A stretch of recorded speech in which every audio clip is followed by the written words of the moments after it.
Russian soldiers sent to fight in Ukraine. Many of them returned back to Russia by armored vehicle or military convoy, but an ever-increasing number are returning in body bags, killed as they fight alongside Kremlin-backed soldiers for territory in eastern Ukraine. If you listen to what the Kremlin says, Russian soldiers have never been sent to Ukraine. But if you look at a growing body of evidence from soldiers' families, they were sent there on orders from Moscow.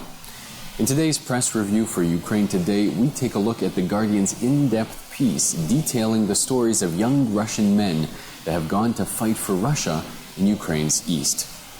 And the piece is titled, "They Were Never There: Russia's Silence for Families of Troops Killed in Ukraine," and it's penned by Alex Lun.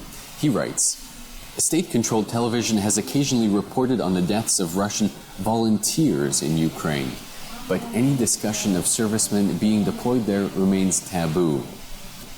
This is a line the Kremlin has kept for months, saying that if any Russian soldiers are in Ukraine, they're there on holiday.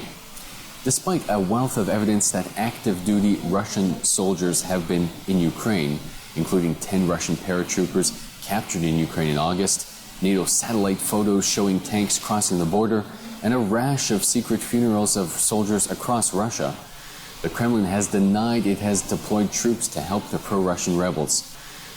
Lun goes on to document first-hand stories from family members who received the dead bodies of their sons in coffins. One woman tells of how her son telephoned to say he was being sent to Ukraine's eastern city of Donetsk.